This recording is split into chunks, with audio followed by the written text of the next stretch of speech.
Good morning, everybody. I'd like to call to order the August 19th, 2025 meeting of the Las Virgenes-Malibu Council of Governments Governing Board.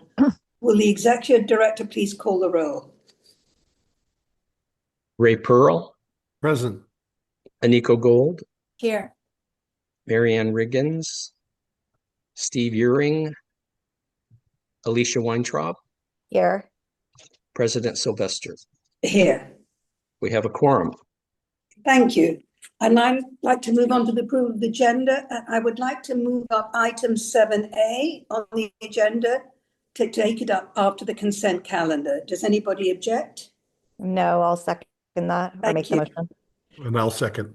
Thank you so much. Is there a motion to approve the revised agenda? And a second.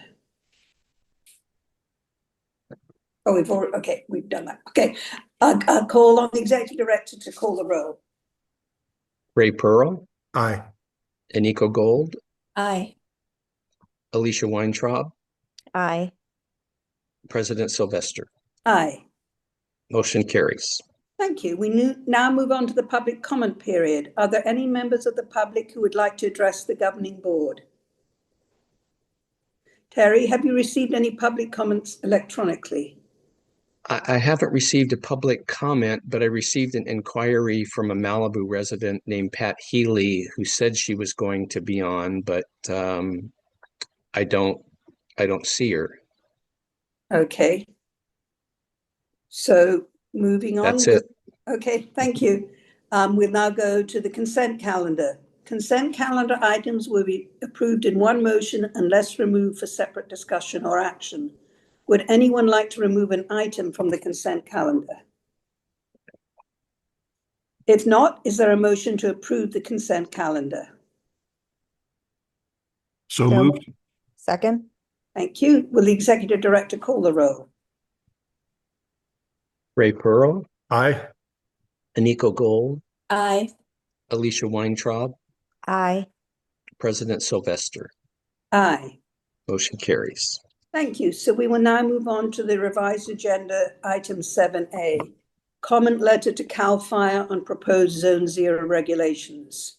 I've been attending the Defensible Space Working Group meetings, and I would like us to consider sending a letter saying that we are concerned about the direction that the board is taking at this time.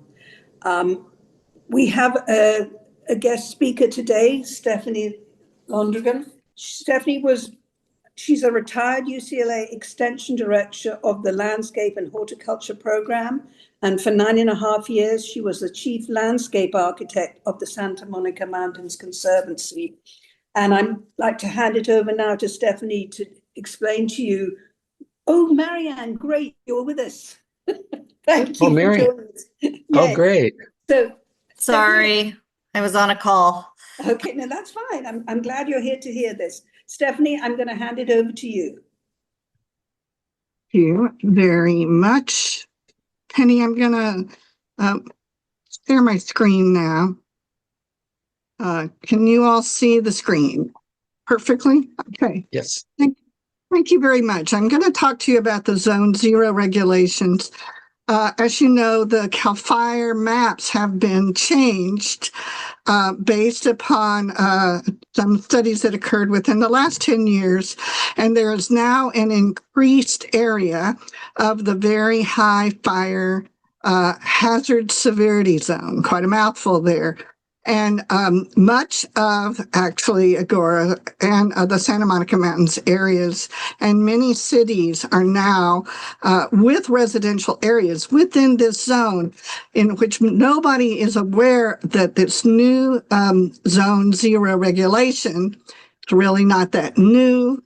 It was introduced in 2020 by Assemblymember Laura Friedman. It was approved in 2020, and it has been in the sausage-making stage of regulations, as many of you all know, is where the department that will enforce it is actually working out how to write the regulations so that it will be able to enforce the new legislation. So this legislation was recently hurried along by Governor Newsom. And what's happening right now is that we have had several meetings since January, monthly, to discuss how these regulations will be presented. So what I'm going to show you here is defensible space. The defensible space is divided into 3 zones, but now 4. And if you look to the green actual graphic, you will see that there is a small 5-foot zone that is being added into zones 1. So actually redefining zone 1, and it is now called zone 0. And it surrounds every structure in the very high fire hazard severity zone, including industrial, including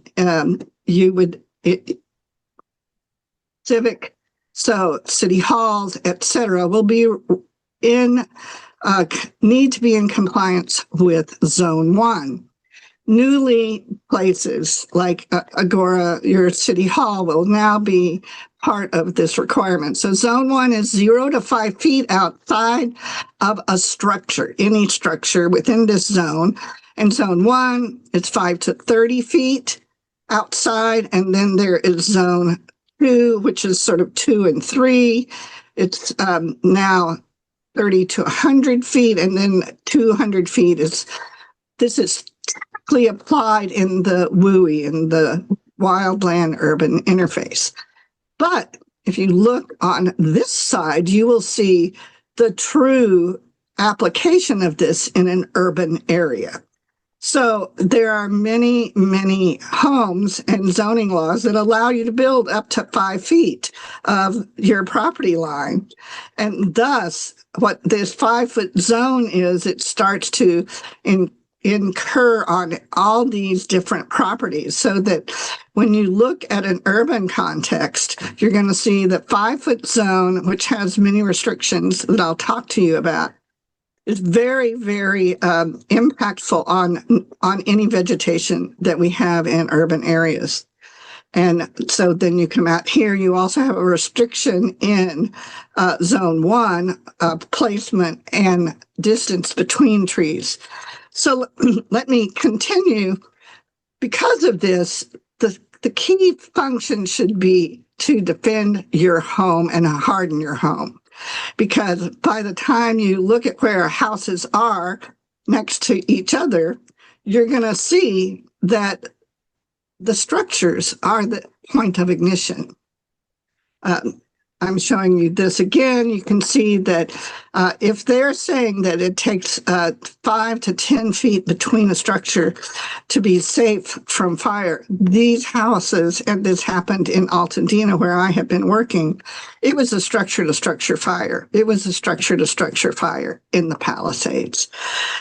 So what happens is the new plea has proposed to remove any combustible items between 0 and 5 feet of any structure. The law says ember resistant, and this is where there is a little bit of a discussion that is happening, but that would mean the removal of any fences that attach to a home. It would mean hardening your roof. It also means putting windows that are double or triple paned, and the 5 feet here would have nothing, including trees, tree limbs, and any vegetation. I just want to remind you that the priority measures you need to take in any of your hardening is based upon the prevailing winds of your Santa Anas. So, as I was talking, this is what our reality is. And then I'm going the wrong way. So the ember-resistant zone will look like this in a wildland interface. No wood mulch, no combustible plants, no planter boxes, wood piles, wood fences, wood trellises, sheds, etc. But you can have a deck, and you can have wooden stairs. They're encouraging concrete walkways, pavers, pea gravel, rock mulch. The issue with this is that, as we all know, hardscape increases the actual urban heat island. So there's a concern there.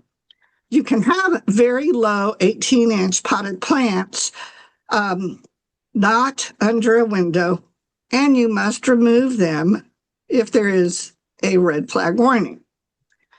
Then there are one specimen tree is going to be allowed, but it must be trimmed up 5 feet from the roof and from the side of the structure. And this is what that looks like. So in 5 feet, if your tree is 5 feet and you have a 2-story home, it will pretty much denude the tree on one side. It has no structural pruning requirements. Lastly, let's see. This is what the Fire Board of Forestry has up as how we would be able to work in a wildland interface. It's pretty dire. Not going to be much better here. So I'm going to talk to you really quickly.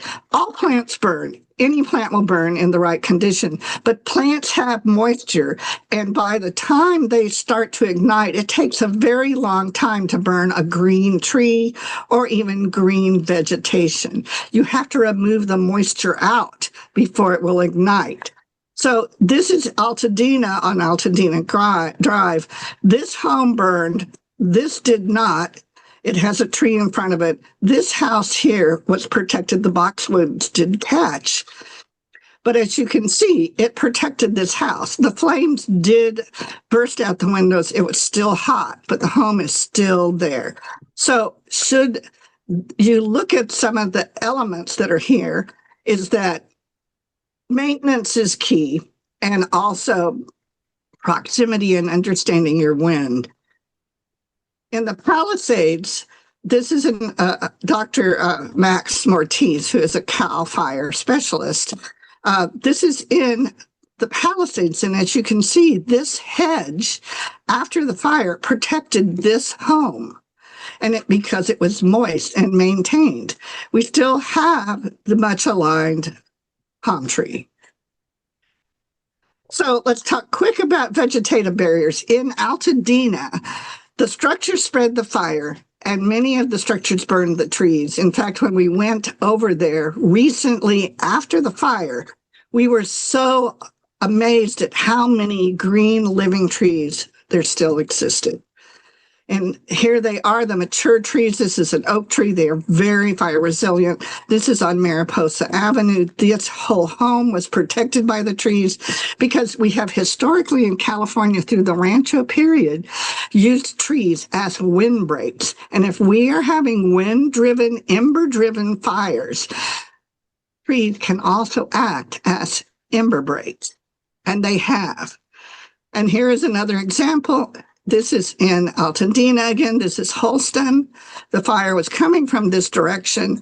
This whole area was protected, but when acts on a Venturi effect too, when it's allowed to get in, it actually speeds up the wind because they are currents, and the damage is done behind it. But if there was a communal effort on looking at how to do vegetative barriers, there would have been. This is also a traditional ecological piece of knowledge that is used in our Native people's home building. Lastly, we all know in Altadena that Christmas Tree Lane survived. It had 100-year-old, 110-foot deodar cedars, well-maintained, that run along Santa Rosa, and all of the homes behind it, almost this whole block, were protected by these trees. So we're looking at the problem that we have with trees. And what I want to show you very quickly before you all can ask me questions is, let me share one more time, and I have to get rid of this over here, escape, and come to the next one. I'm going to do a little live presentation for you here. The County of Los Angeles has, you can see the map, correct? This is Agoura Hills. This is a map that was prepared by the County of Los Angeles because the concern with the new proposed regulation is the removal of shade trees, trees that are privacy hedges and elements within the increase of heat island effect and the loss of shade and also habitat. So if you're looking at this red area is the very high fire hazard severity zone. And so if I move this, you will see that there are several areas. Now, this is the area where City Hall is right here. But as you can see, many of the buildings around it, it shows that 5-foot area that is going to be impacted by vegetative loss. And then if I move up here into the community where we have residents, this is where we're going to see a huge biologic reduction, which is a concern in so many ways. And if I go through Agoura here, you'll see, and then this is the county line. If I move down here and I go into Westlake Village, you will see that there's a large amount of vegetation. Where is this vegetation going to go is another question. Isn't this a biomass that is a concern? That you will see even along some of our canyon roads where we do have a lot of habitation, we're going to have a huge amount of this. And the dilemma really is if I go further down here, and I get closer to the coast, and it takes a while here. Let me move it out a little bit. Sorry. Otherwise, I'm going to take you on a long journey. But as you can see, what happens in this vegetation, the denuding of our communities down here in Southern California. So I will stop sharing. I'm happy to ask some questions. There are 2 videos I'm going to send to the chair, Sylvester, that show that trees are not the problem. It's from Marin County. The kind of fires that typically happen in a wildfire are called crown fires, and they move from crown to crown. However, in an urban fire, the source of ignition is the next door neighbor. So it's a structure to structure fire, and it's called a conflagration. It is not a wildfire. And so there are ways for us to trim up and keep and maintain our vegetation in our cities and still meet the intent of this legislation. And that is what we have been discussing with the Board of Forestry for the last 6 to 7 months.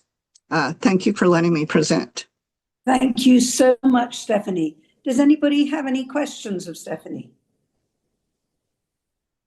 Anyone like to say anything? No?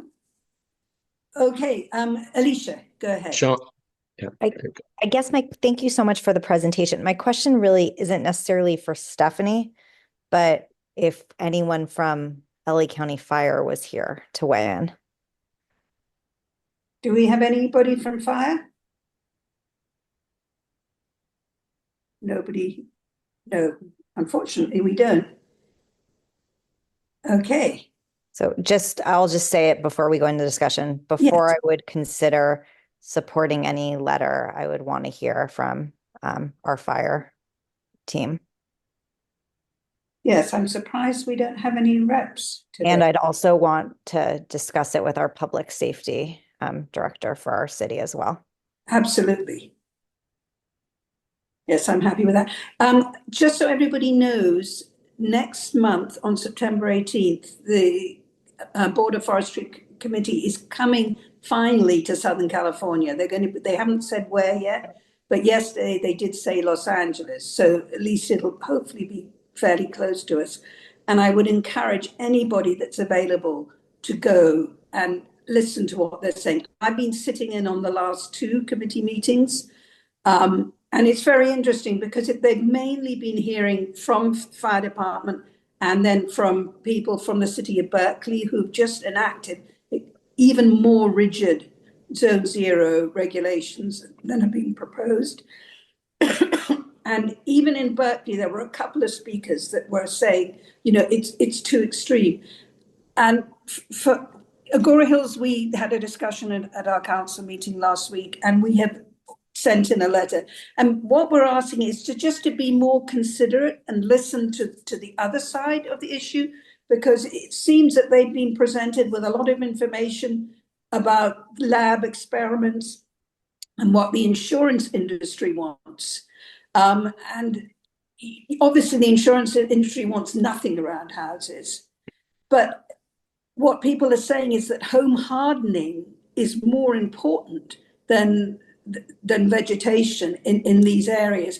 I mean, they're talking about in West Hollywood, where my daughter lives, that they have to have a zone 0, which would, how close those buildings are. It would just wipe out everything in those areas. So I think a little bit more measured approach needs to be looked at, and that's all we're asking for. Look at a more measured approach. And another thing I raised yesterday, I actually spoke at the meeting, and I was saying that, they're saying that vegetation can cause ember ignition and then to the building, but nobody's talked about all the cars that are parked in driveways. That is a far greater problem. I mean, those cars will explode. Bushes will burn, they won't explode, but nobody's talked about that. So I just think everything needs to be done, in gradually. Home hardening, I think, is the most important thing any of us can do. And also, how are we going to enforce something that is so rigid?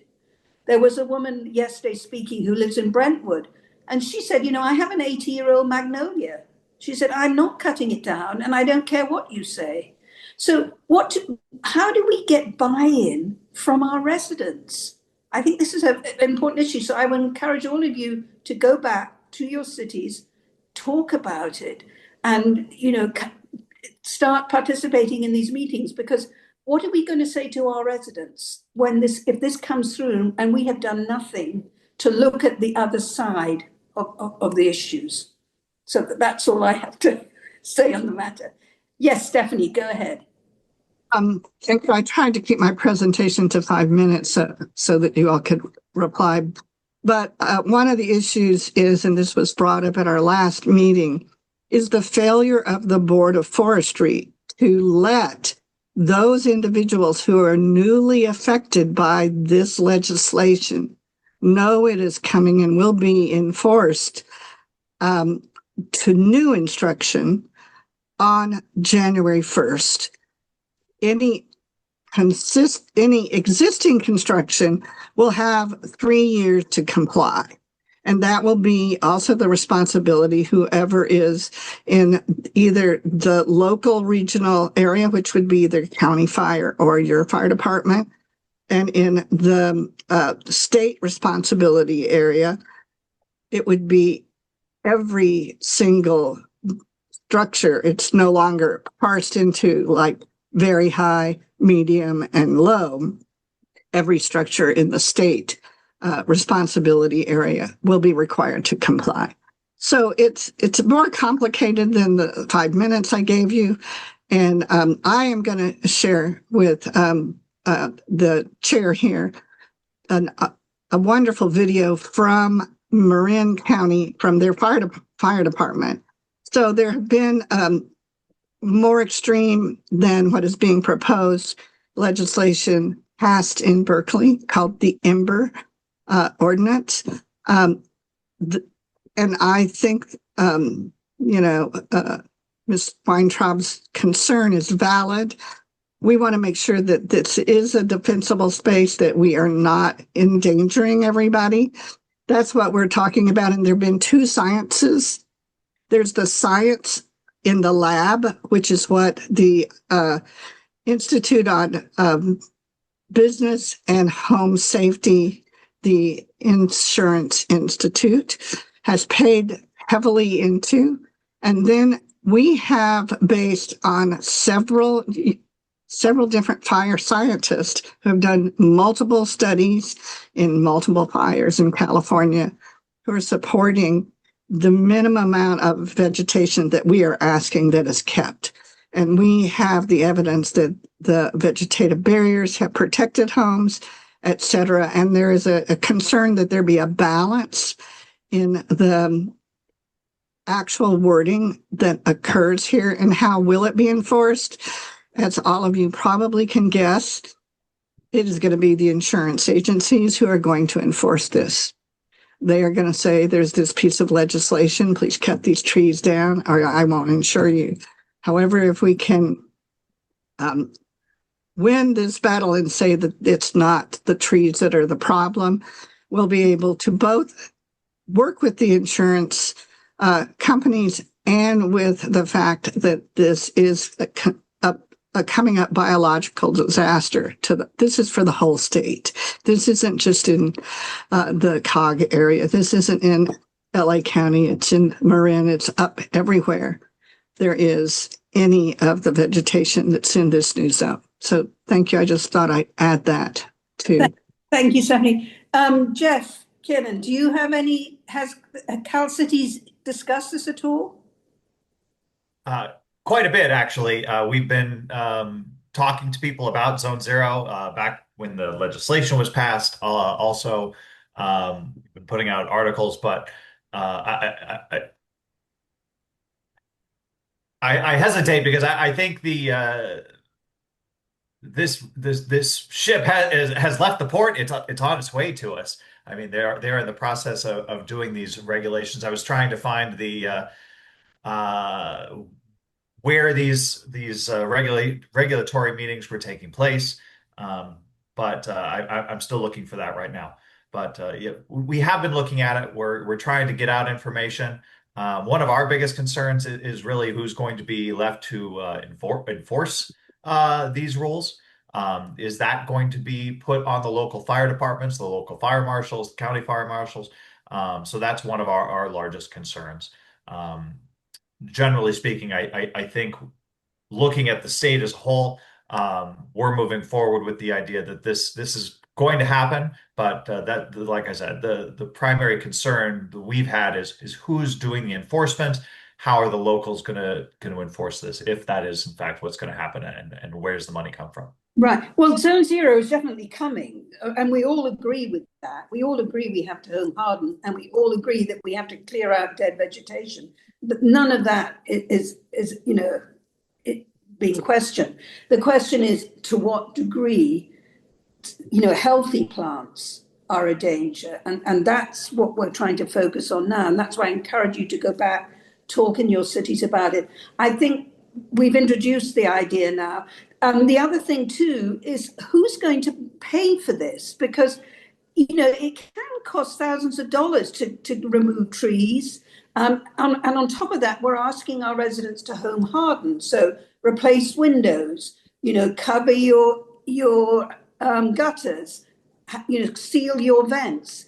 All of these things cost money. So there is, it's another of these unfunded mandates, and I don't think it's been thought through in how we're going to pay for it. And if a resident doesn't comply, then who goes in to enforce it? And then are they then going to be, fined? And if they don't have the money to pay that fine, is there going to be a lien on their property? They lose their property. There's a lot of repercussions that I don't think people have thought about. And that's why I just want to bring all this up in our discussion.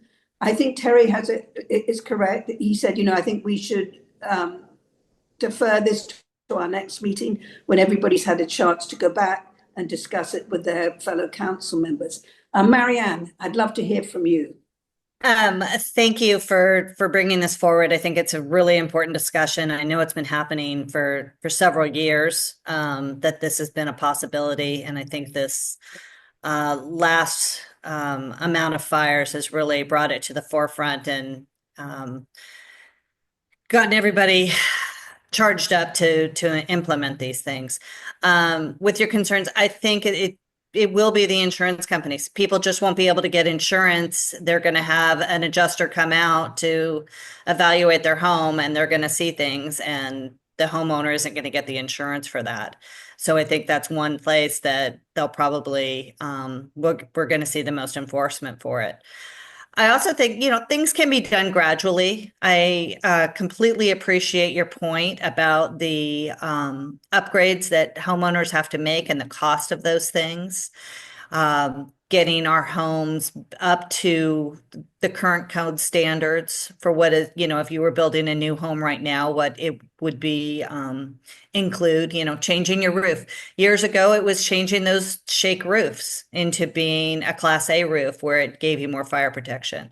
Now we're finding the windows, modifying your landscaping, just looking at your property. So I think there are some things that we can do to notify our residents of these are the little things you can do bit by bit. Pick a project a month of small things to do small things to make it better. And I know our community brigades are in Malibu. They are offering free home hardening inspections. So reach out. Our city has a department and we have people on staff that go out and do the assessments also. So if your city doesn't already have personnel to do that, lean into the community brigades.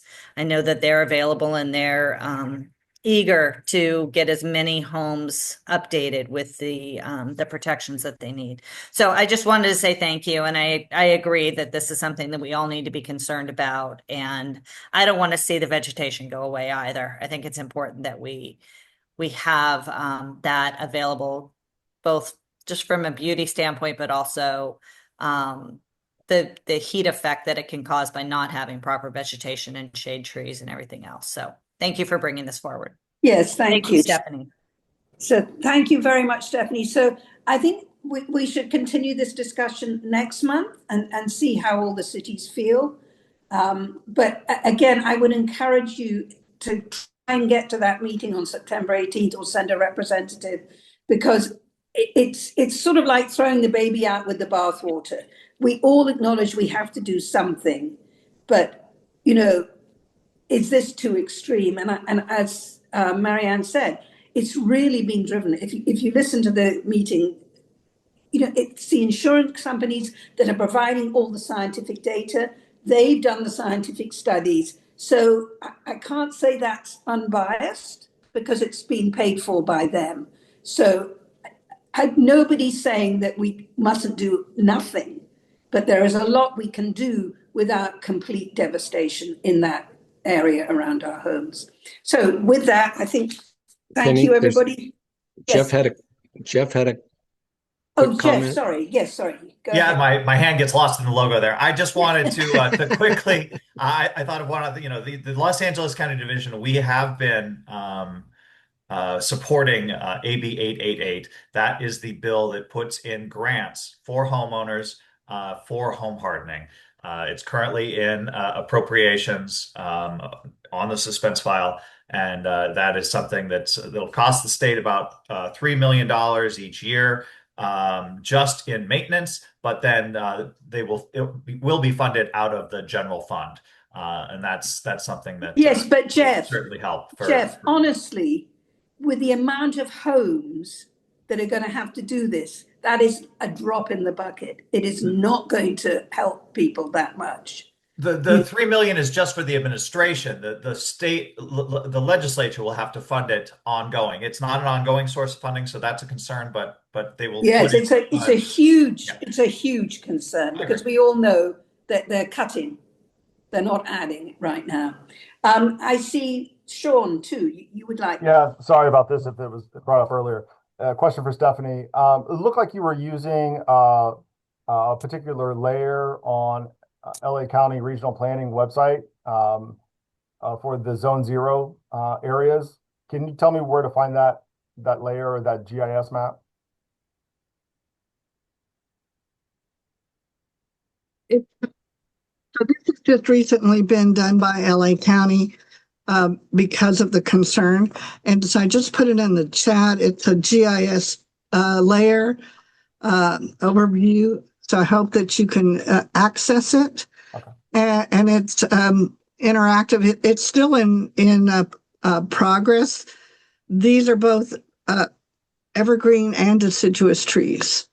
And anything that was assessed through LiDAR, what the size of it was and where it was in location to the structure.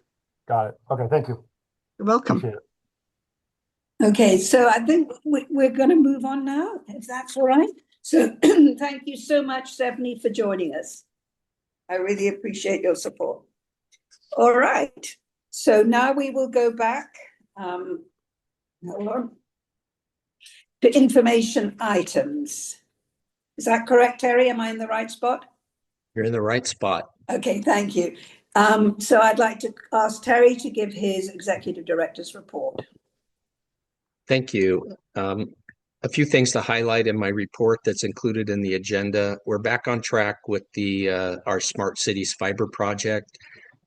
We really hit a snag with Entrust, and as much as I appreciated working with Jory Wolf, they really let us let us down at the end, and it took us 2 months to get the stamped plans, the engineer stamped plans, which was very disappointing. So that put us behind, but we are back on track. I do have Jonathan Smith and his team from Accenture working on it, and Jonathan's assured me that we'll be out to bid in September and hoping to award the cable contract for construction at the November COG meeting. So I'm encouraged by that, and also want to point out that and this was with the understanding and approval of Entrust and Jory. We terminated the P3 contract. We're going to pay them for what they did, but it wasn't really going well, and I think that now that we went through that process, that it's something that I know that it's something that I can do working with Jonathan, and so we'll be getting that out also. So that's very encouraging, and that kind of transitions into the Measure M funding, which is the next item. As you know, the COG will receive for 26-27 almost $14 million. And my plan was to set aside 4.5 to increase the fiber budget to 19 million, just in case we needed that. And I allocated the additional funds to the COG cities that you can see in my report, 2.2 for Agoura, 2.5 for Calabasas, Hidden Hills 197, Malibu 1.4, and Westlake 933,000, and then 2 million for LA County. Now, if we get those, I've worked with Metro. If we get a construction bid back that is less than 19 million, then I'll use the remaining funds, and I will backfill for the COG City projects. So we're on track there. That'll be presented to the city managers at the September meeting, and then it'll be presented to the governing board at the September 16th meeting for your final approval before we forward it to Metro. I did want to note that the LA County COGs recently met to discuss the Olympic initiatives, and there were a number of key topics that were discussed with regard to organization and programming, and some transportation related. There was discussion about collaboration, and there was also some discussion that the other COGs, a couple of them have appointed an ad hoc committee of governing board members and city managers, staff. And I wasn't sure if the COG wanted to do that.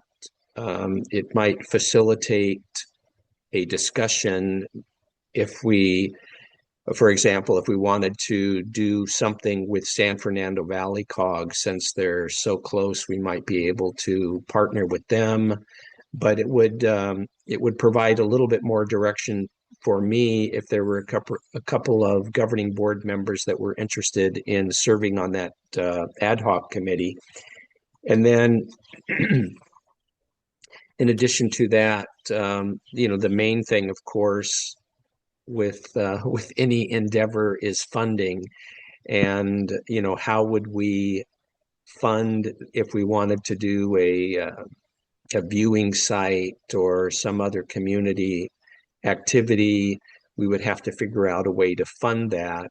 And in addition, there's currently not been a firm commitment from the LA28 group that with regard to licensing fees. So if, for example, if the COG wanted to do a viewing site or some other community event, if we were going to use the Olympic logo and their signage, we may have to pay for that. So we haven't received a firm commitment, but if there was an ad hoc committee that I could work with on a more weekly or monthly basis just to check in about certain things when I need to, that would be helpful. So I would leave that to the board, and if it's or for discussion after after I finish up my report, then maybe we could put that on the next agenda. One thing that I did want to point out, and I appreciate the partnership that we have with Hope Chrisman from CPUC. Hope's been very helpful since she became our liaison as far as helping us with things that are coming up with CPUC that may be important to the COG, and the emergency communications kind of dovetails in with the AB 470 issue that we've been dealing with. And so I plan on participating in these meetings in the future, and I will provide updates to the governing board following the meeting. So that's encouraging. I've worked with and appreciate Agoura Hill's finance team, especially Brenda Chow, who's just been awesome to work with since she came on board. And we're working with trying to get the La Casa funds that they're going to be releasing into an account, and then the COG can determine how we want to move forward with spending that money. So that's moving forward. I expect to have the MOU from them shortly. It's been one of those things where they said next month for a few months. So, and just a minor thing, I'm working with the COG cities to get some updated photos of Measure M and Measure R projects. Agoura Hills, I appreciate Charmaine getting those to me. I've spoken with all of the other cities and am requesting just some photos so we can update it a little more currently. So any little extra help that you can add on that would be appreciated. Lastly, the COG currently has a vacancy to the Metro Technical Advisory Committee.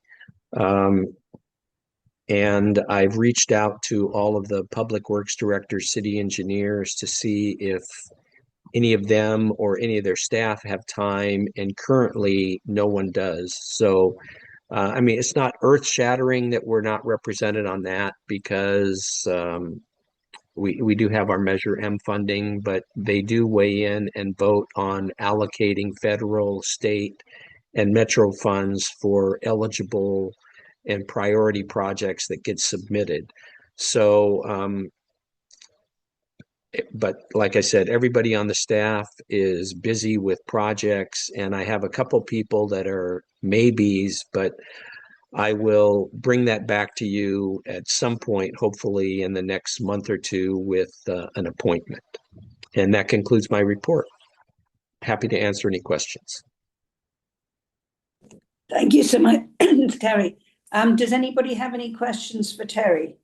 Yes, Aniko. Hi, Terry. Thank you so much for your report. And I just wanted to ask you, we as the COG continue to oppose AB 470 officially every step of the way as the bill is amended. Is that correct? Yes. Okay, wonderful. Yes. I wanted to Go ahead. I'm sorry. Oh, so sorry, my screen froze, so I wasn't sure if you could hear me. Yeah, that's good to know. And I also would like to members to continue opposing this bill as it gets amended and as it moves through the legislature. And it's in the Appropriations Committee right now, but from the looks of it, I think it's going to make its way to the floor very soon. So if we can mobilize all our efforts to oppose the bill, that would be wonderful. Thank you so much, Terry. Thank you. Alicia, did you have a question? I just wanted to add that I'm very supportive of having an ad hoc committee regarding LA 28. I'd be interested in serving on it, but even if I'm not, I just think it would be great for the COG to participate in that. I agree with you, and I'd be happy to volunteer for that too. How many people do you need, Terry?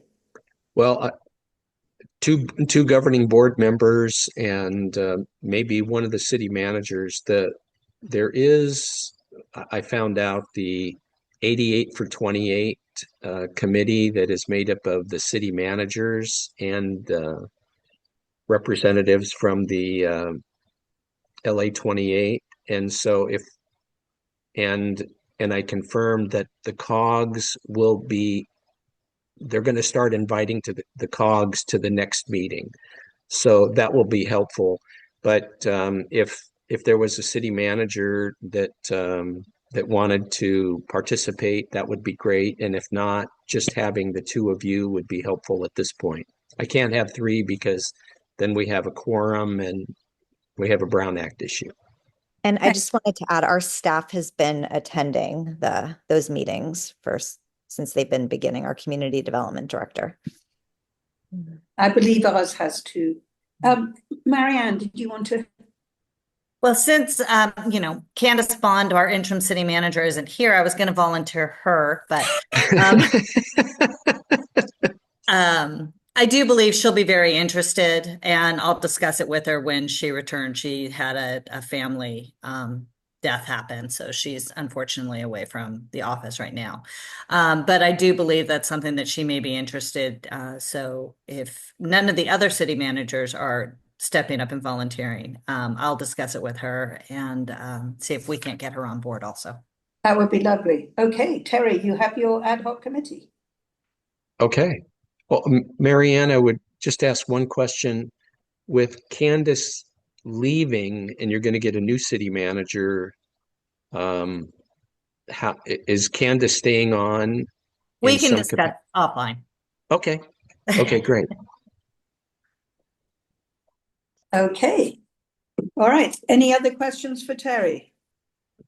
All right. We're now going to move on to city updates. I'm going to call on Ramiro for Agoura Hills. All right. Thank you so much, Penny. Hello, everyone. Good morning. Ramiro Adeva, Assistant City Manager with Agoura Hills, filling in for our City Manager, Nate Hamburger, today. So a couple of updates from Agoura Hills. First one's on the wildlife crossing. Obviously, it's got a lot of movement going on right now. They are moving into phase 2, which is actually the construction, not over the 101 freeway as you've seen, but actually moving over Agoura Road. So that's going to be moving fairly quickly in the near future. With that comes some traffic control information that's going to be really important for the communities. Starting in September, Monday through Fridays, there's going to be 1 lane open on Agoura Road. And so there'll be flaggers at both sides. It'll be obviously a little bit of an inconvenience for traffic, but there still will be, via flaggers, the ability to go onto Agoura Road with 1 lane open. But then really the big traffic control report is from October to June. So there'll be about an 8 to 9 month period there where Agoura Road between 7 a.m. and 5 p.m. Monday through Friday is going to have a full closure. So with that, that's going to make everybody have to go onto the 101 freeway as a primary detour route. All of this information is available on our website and our social media platforms, but that will be something that's going to be coming in. So October to June, again, 8 to 9 months, a full closure of Agoura Road as they construct phase 2 and go over Agoura Road. So exciting, but a lot to obviously coordinate, and we're continuing to work with the wildlife crossing team and Caltrans to make sure we get all the latest information out to the community. Exciting news, we received an email notification from Cal OES that an earmark that we had put in with Congresswoman Brownlee has officially been awarded to us. So $1.3 million that's going to be going to our Civic Center microgrid project. So I know there's been a lot of talk about fire resiliency. Agoura Hills went out and put an earmark request in, I believe it was 2024, where we put in for 1.3 million to have solar and battery backup power installed at our Civic Center to be able to keep our city hall operating off the grid in the event of, longer duration PSPSs and to be open and functioning for our community, our EOC, possibly having our facility be open as a refuge place in the event of emergencies. So we're really excited about getting that 1.3 million, and we'll be working on the documents to get that going, and then we can start with the design of that project and in the eventual construction. So that's that one. I know there's been a lot of talk about fire resiliency. In Agoura Hills, we're continuing to work on completing our community wildfire risk assessment, and where we've been able to identify vulnerabilities and risks in our city. And then we're going to be moving into a community wildfire prevention plan, which is going to be a plan that's put together to talk about specific mitigation measures that we can do around our city to address some of those vulnerabilities. And then we are doing a temporary home hardening program where we will be distributing mesh out to the community. And so, I mean, that's, the great foresight on behalf of our council to be able to put some funding to that to make it free for a temporary period of time. But we're working really closely with our Agoura Hills Fire Safe Council to get that information out and to really make that program launch in September. So we're excited about doing that and really helping with the home hardening efforts in our city. And then lastly, obviously, another exciting project that's actually being put together by our partners over at the Water District. The Pure Water Advanced Water Purification Facility, which many of you know is going to be constructed in Agoura Hills over by our border with our neighbors in Westlake. There is a public workshop that's planned this Thursday from 6 o'clock to 8 o'clock at the event center in Agoura Hills. Construction is set to, I believe they're going to be working on a lot of the oak tree removal that's going to happen. And so a lot of the focus of this first workshop will be on details surrounding the oak tree removal portion that's set to start in September. But there will be a general overview of the whole project. And so we've been working closely with their team on that. But it will be, again, at our event center from 6 to 8 p.m. And so with that, I will go ahead and pass it back over to our Mayor, Penny Sylvester, and Mayor Pro Tem Jeremy Wolf in case you want to add anything. So thank you for the time. I think you covered it pretty well. Jeremy, did you have anything to add? No, thank you very much, Ramiro. Okay, Kindon. Good morning, board members, and congrats, Agoura Hills, on that allocation for your microgrid. That's exciting. A couple things to share. We're also working on our community wildfire protection plan. We're in this phase right now where we're starting to do our surveys with the community and then our outreach. We have 2 meetings planned in September, so we're excited to see that move forward and looking for the outcomes on that. We also have our objective design standards that we're working on with our planning commission and our architectural review committee. They've held one joint meeting and invited the community to participate on that. And it was so positive that they've scheduled a second meeting for September to further move those objective design standards along. This last June, we completed our budget discussions. This was a really tough budget for us, and I think many of our colleagues in other cities are feeling the same. And so we will be coming back in September to looking at different revenue options that we can discuss with the city council members and chart out a plan forward to address the next 10 years financially as we move forward as a city. And then finally, our last concert in the park is on Sunday.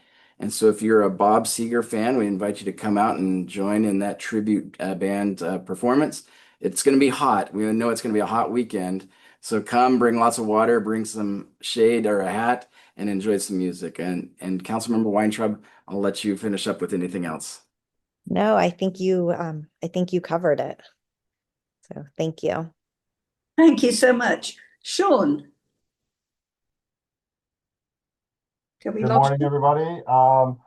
Sean, Hidden Hills. I think much like everyone else on this call, there's always a overriding focus on wildfire prevention, how we deal with it. So we continue our fire risk assessments. A couple of months ago, we qualified, and I may have brought up previously that we're now a FireWise community, but for us, it's a FireWise city. And so we're continuing to, one, do the assessments, two, try to take as much advantage of the insurance rebates. So our community has been just overwhelmingly reaching out to their representatives to see how it could benefit them in the long term. I think with everyone else, we've got school starting for Las Virgenes tomorrow, which is obviously a big impact on one of our three entrances into and out of the city. So we're all bracing for hundreds of kids showing up with their very patient parents, which will be great. And let's see. Oh, and we are working diligently on Fiesta, which is probably our largest public-facing event that we've got here. I know a lot of folks on this call enjoy it, so please let me know if you need tickets or accommodations. Happy to help, but that's going to be a big item for us. So, Councilmember Gold, I'll throw it back to you if you've got anything else to add. No, thank you, Sean. Thank you so much. Marianne, are you giving the Malibu? Our deputy city manager is here. Oh, sorry. Richard, do you want to take it? Sure, yeah. Good morning, everyone, and thank you for the opportunity. The biggest priority right now is addressing some of our personnel needs. So we have about 20 recruitments that are active.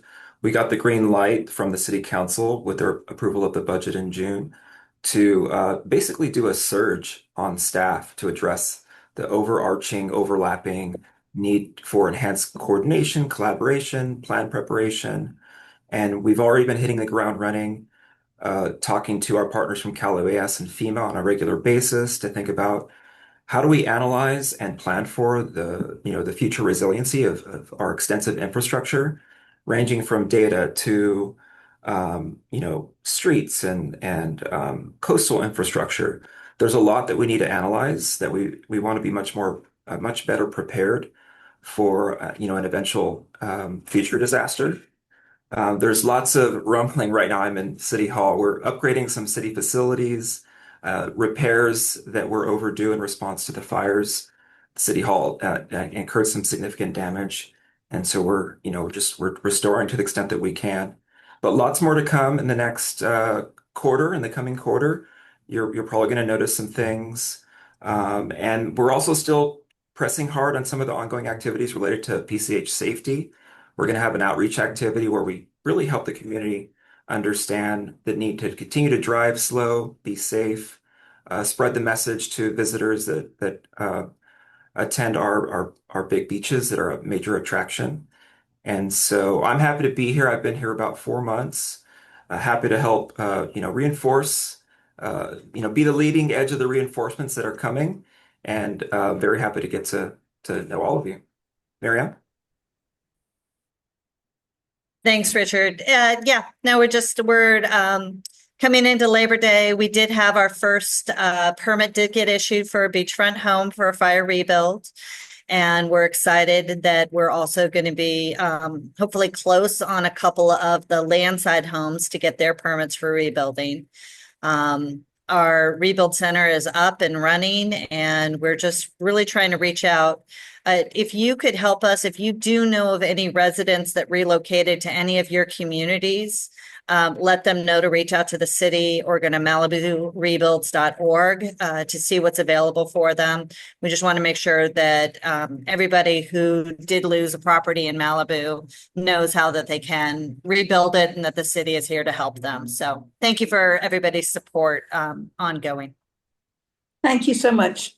Rob. Good morning, everybody. Good to see you. Things are well in Westlake Village. The council is on recess for the month of August, so it's a little bit quieter. We don't have council meetings or committee meetings, which is a nice break for the council. We did have a great summer, though. We had a lot of concerts, a great 4th of July parade and fireworks, movies in the park. So a very successful set of summer series there. We have one more concert as well. It's a Santana cover band on Saturday, actually. So you can see Santana on Saturday and then go over to Calabasas and see Bob Seger on Sunday. Pretty nice. Always fun as we wrap up the summer. Then as we look at the fall, we got several things happening in Westlake Village. We're trying to set up a public safety fair for the month of September. Still looking for a date on that, but we look forward to working on that. We are making progress on our community wildfire protection plan as well, so we'll be active on that in the fall. We'll also have a restaurant week, which is a new goal that the council wants us to work on, which is in support of local businesses, but specifically restaurants. So we'll have a restaurant week later in the fall. Our strategic plan, our 2035 strategic plan, is really making good progress. We've met 3 times with our community citizen advisory group. We'll meet again in September, and then there'll be a community survey that'll go out in October. So we look forward to that. On the topic of housing, we do expect to have a housing proposal come in the fall in our North Business Park Specific Plan area. It'll be a new and revised proposal, so we're anxiously waiting to see what that looks like so we can begin our review and analysis.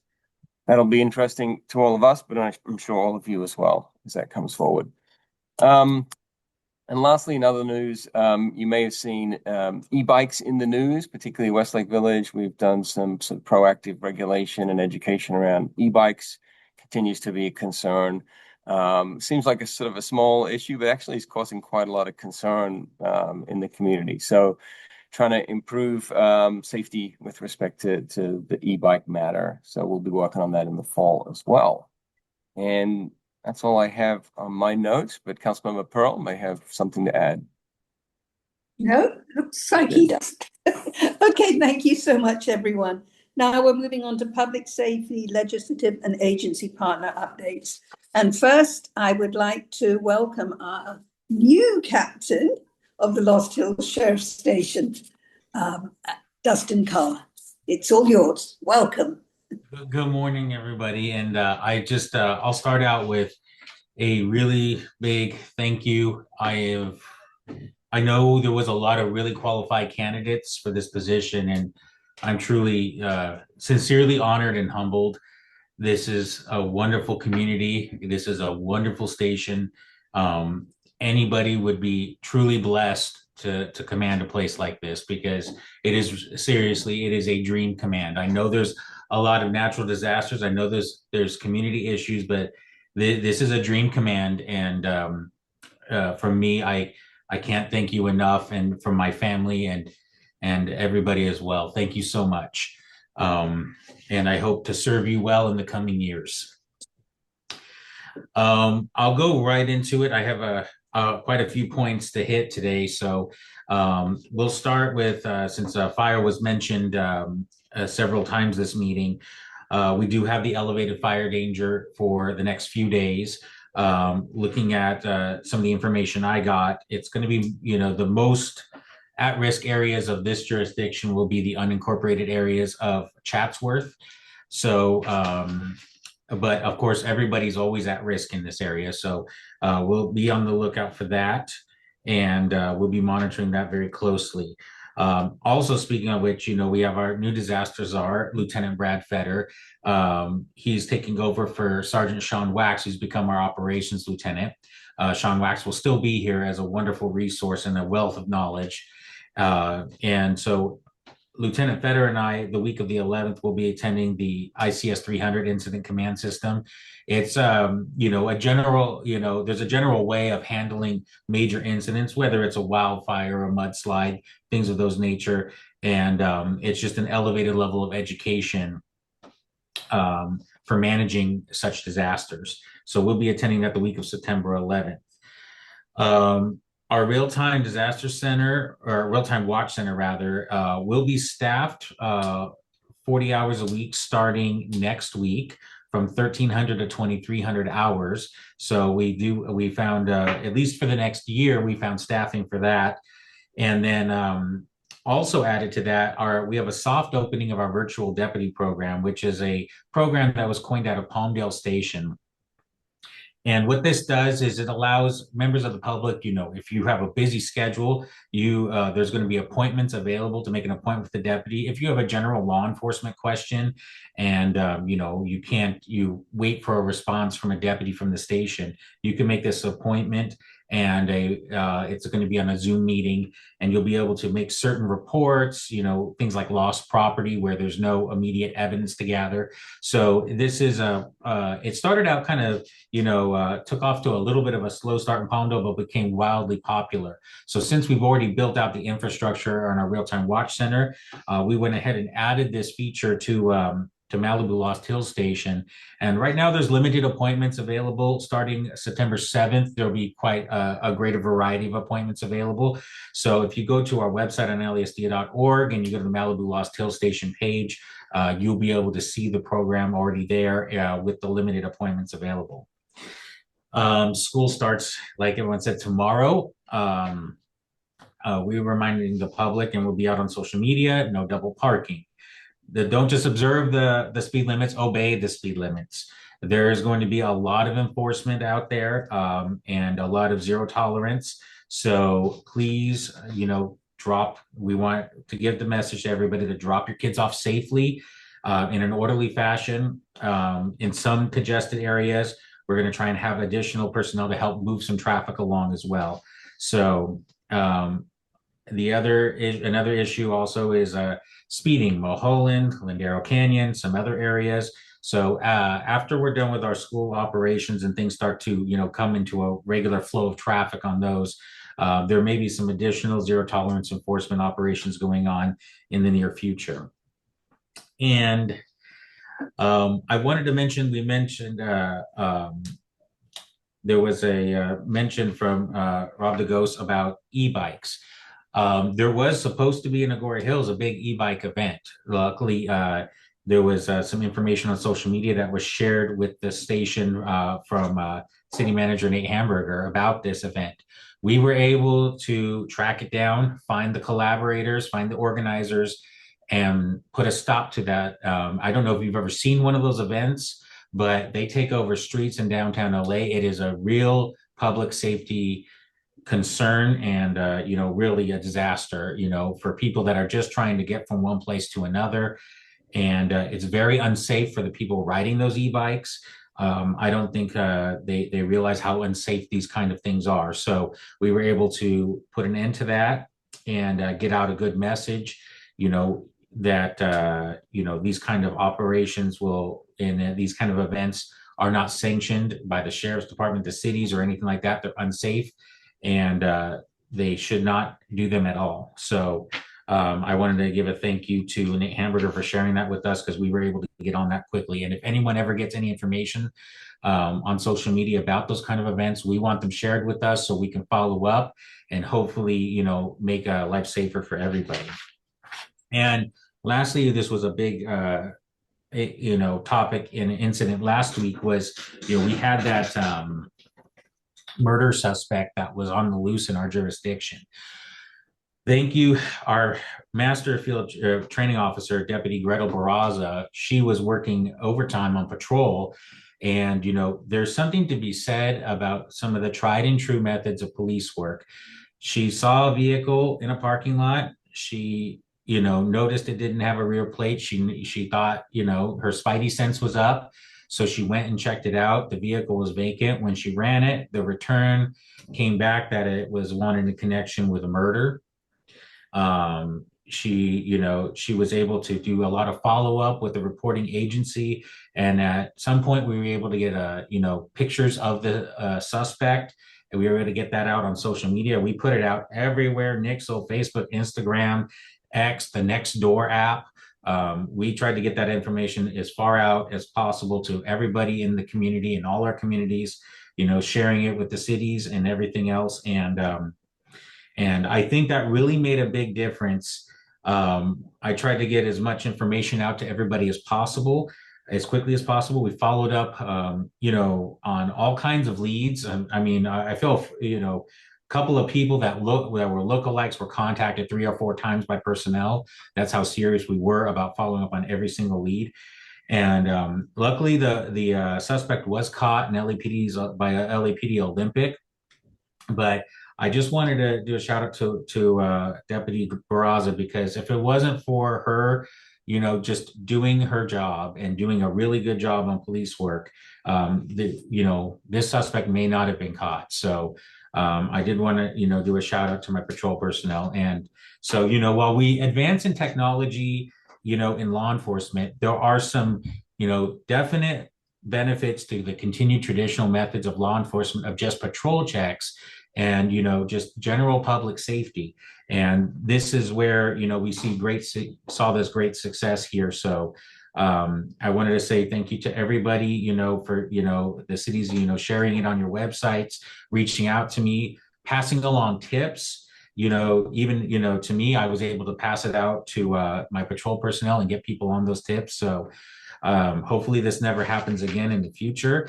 I don't know why this person chose to come into our area, but they did. And, and luckily they are now in custody, and this event, is, over. But I wanted to say thank you to everybody for your collaboration on that. And again, I wanted to give a shout out to our deputy, but I'm here also now for any questions anyone has for me. Thank you so much. Captain Carr, this morning at Agoura High School, would you like to comment on Yes, that? that was a swatting call. We take every single one of these calls seriously. So I know that we had a big response there. I know, deputies came out, public may have seen, the long rifles. Every single one of these instances has to be taken with extreme seriousness and assertiveness, but this did end up being a swatting call. Everybody's safe, thank goodness. And, and luckily school wasn't in session at the time. So everybody is safe. A report was taken on this incident, and it will be followed up by detectives. Thank you so much. And also for your new Zoom appointment program, when that's ready, can you send the information to our city managers so we can all push it out on our social media too, to let the public know?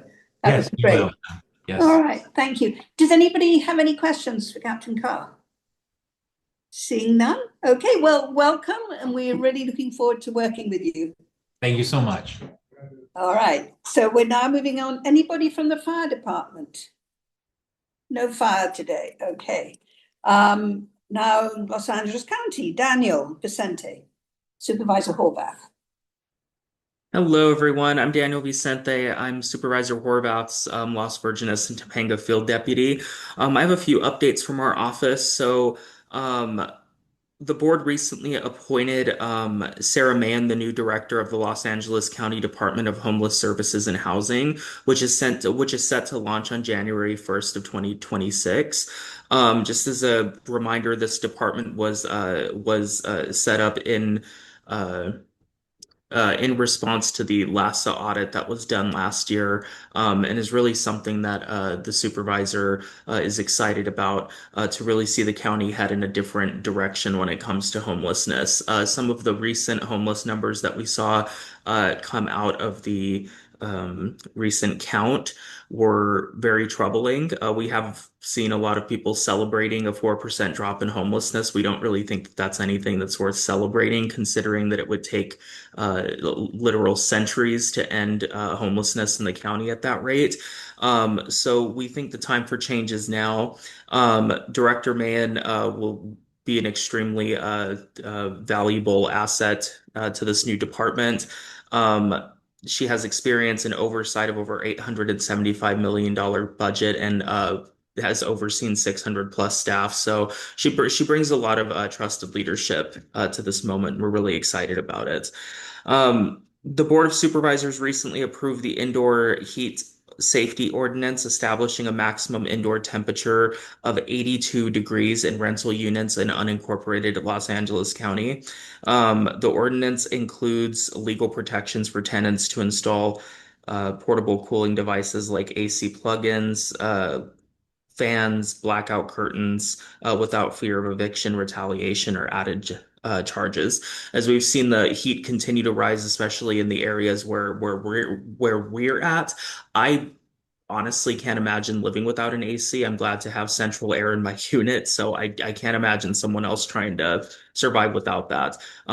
So the rollout for this is going to be a little slower than what we had originally wanted, unfortunately, but we're glad to see it moving forward. So by January 2027, landlords must meet the 82-degree standard in at least one habitable room.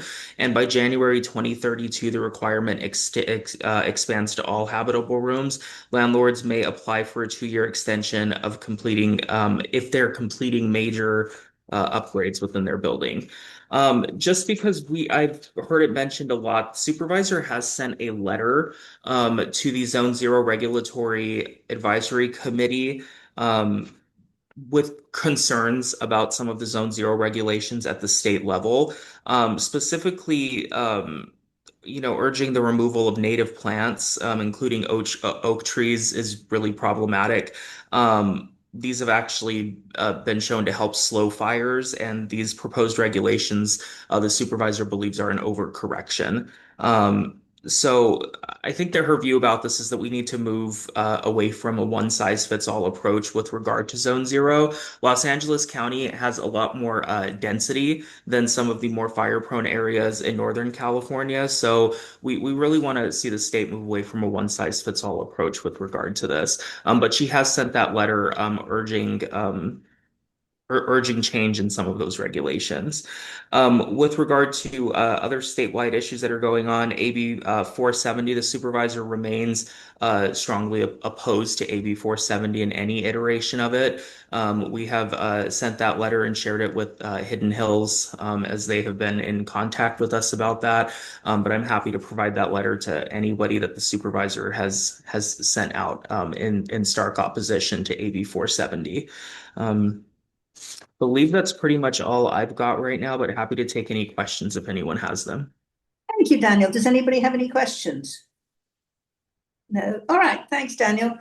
We're now moving on to California Highway Patrol. Officer Sturgis has submitted a report. Would you like to say anything more? Are you with us? Yes. Would you like me to read off the report, or is it good enough? No, everybody can read that. I didn't know if you wanted to say anything additional. Just a couple other things. Let's see here. So our next maximum enforcement period is going to be August 29th to September 1st for the Labor Day holiday.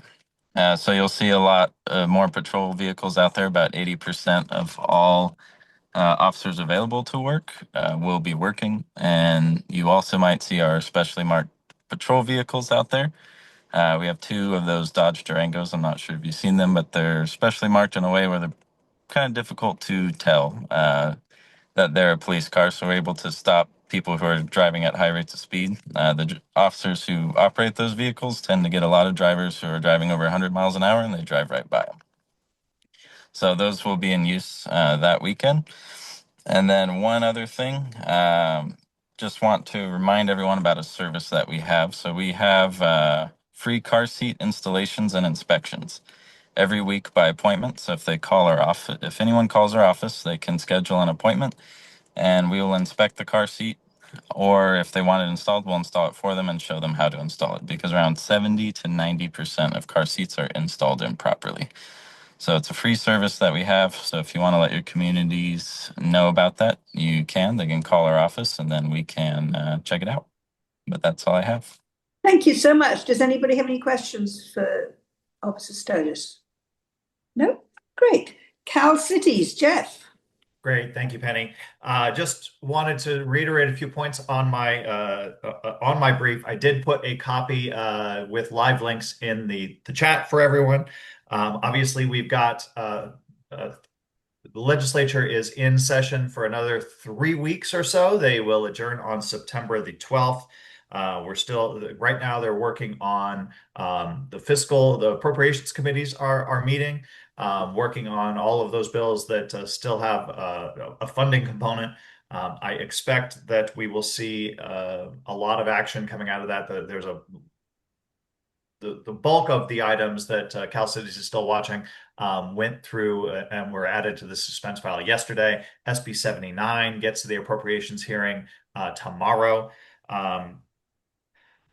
we are still looking for some late breaking issues to come up in the legislature. The cap and trade reauthorization. I've been talking about this a lot. Cap and trade has funded about $30 billion in funding for clean air, transportation, all sorts of grant funds that locals have access to.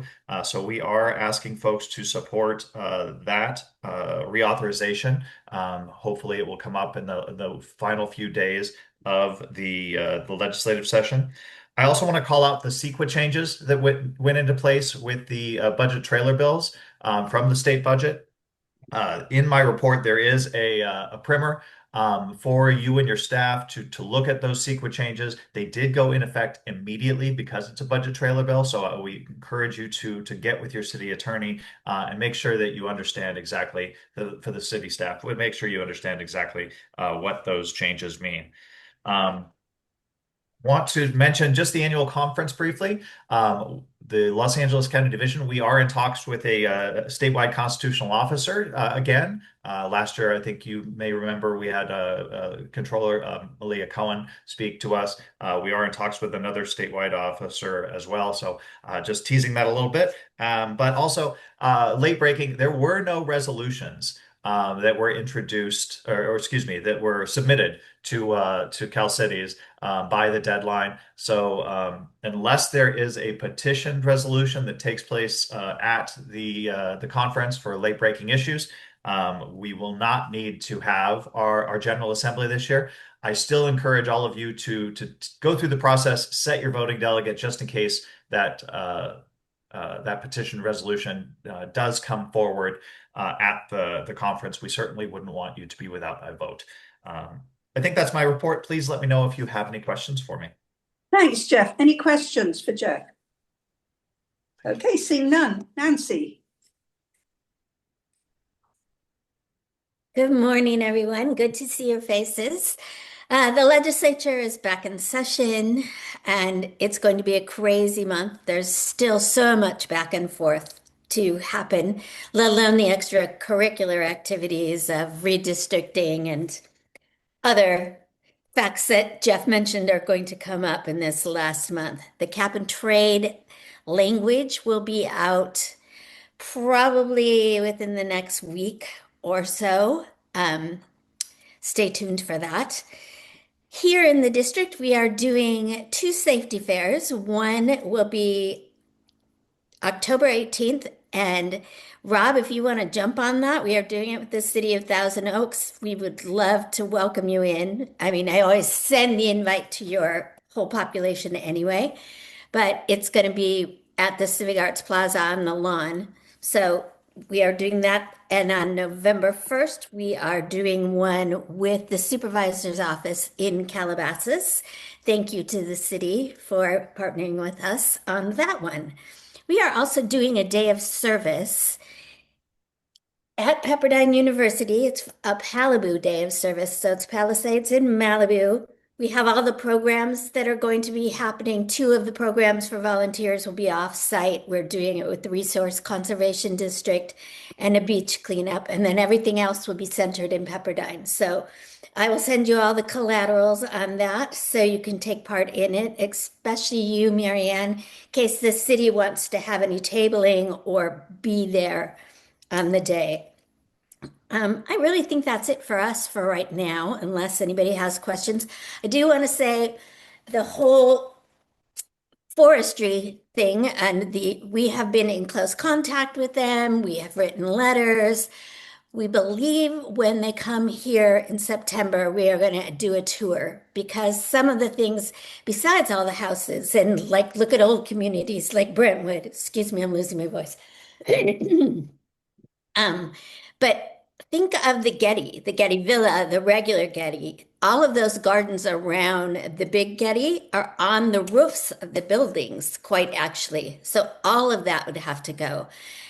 Think of the base and the historic buildings that are down there and the trees that are hundreds of years old that are just surrounding that whole area.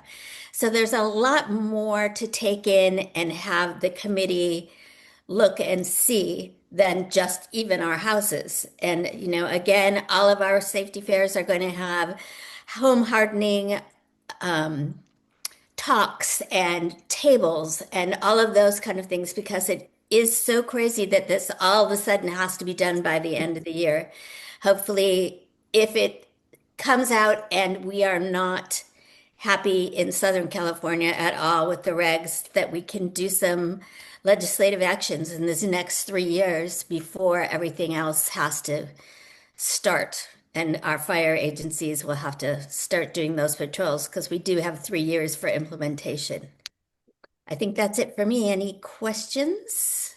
I would just like to thank Jackie for being aware of what's happening with the Zone Zero, because I only just recently, really understood what it means.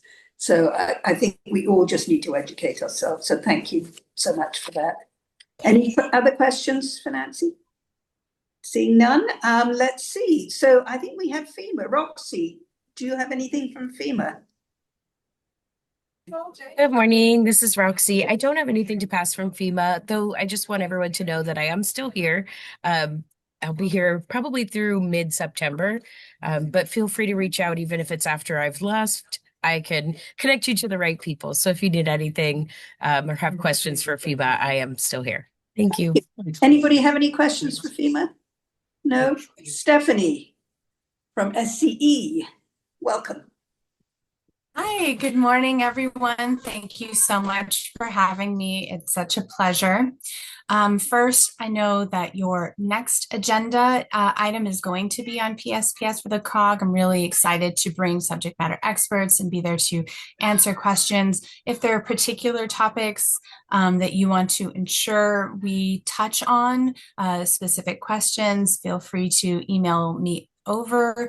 I probably will already have included them, but I want to make sure that we cover everything that's needed. SCE is very excited to be participating in the Malibu Safety Fair coming up on September 9th, and I'm excited to hear about the event taking place in Calabasas. Nancy, I'll be in touch. Want to see how we can connect with you there. We will also be participating in some emergency preparedness tech help for seniors in the city of Malibu. And we will be hosting a town hall coming up in September in coordination with the city of Malibu, but serving the Las Virgenes-Malibu community, as well as we will have one in Thousand Oaks in the same time frame. So residents will have the option to drive to either meeting. They will also both be hybrid. So as soon as those dates and locations are set, I will be sharing that with you all. And we will be participating in the Malibu Moves event coming up in October. If you have any particular events, or safety fairs, please always feel free to reach out to me. If you have outage questions, I'm your contact, and I think you have a wonderful week. Thank you. Any questions from Stephanie? Well, we're looking forward to seeing you next month in person. LA Metro, have you anything you'd like to add? Sure. Good morning, everyone. Hi, Karen Swift, Deputy Executive Officer for Local Government Relations. I'm covering for Nick Fox-Robbins, who's usually here. As Terry and some of you know, this was my old stomping ground, so it's always nice to see some familiar faces here. Just a few reminders from us. Terry, I appreciate you working on the TAC. It is nice when the Las Virgenes-Malibu COG can use all of your representatives, so we do love to have you down here, and hopefully Terry can identify somebody that will be willing to step up, so thank you there. And then just a reminder for you all, Sepulveda Transit Corridor project is finishing its draft EIR review period. So I'm going to post the link in the chat if your city's going to take a position. I know a few of the COGs around the county have been working on submitting letters. So if that's of interest to any of your councils, reach out and let us know. And great to see you all. Thanks. Thanks so much. Any questions for LA Metro? No? Okay, Hope from CPUC. Would you like to add anything? Good morning, everyone. No, I don't have anything to add today, but I will also be in attendance at next month's meeting in case there are any questions of the CPUC regarding the PSPS events. Thank you so much. Have I missed anybody else that would like to make a report?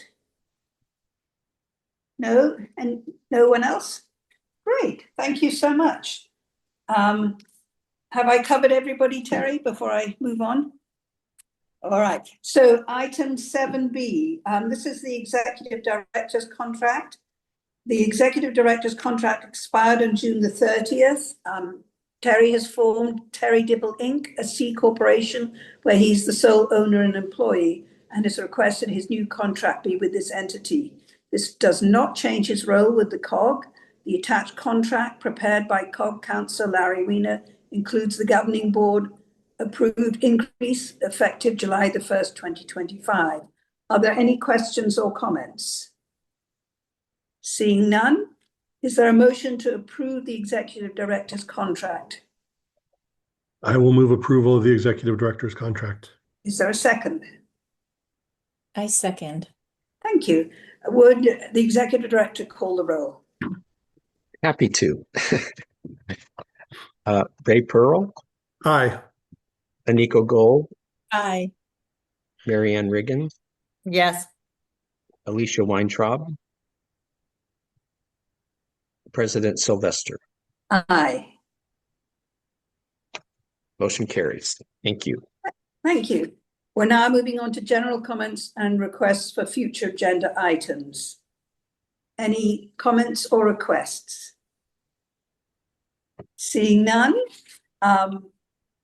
So finally, future meeting dates.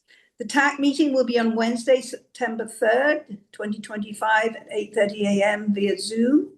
And the next governing board meeting will be on Tuesday, September 16th, 2025 at 8:30 a.m. We're looking forward to welcoming you all to the Agoura Hills Community Room.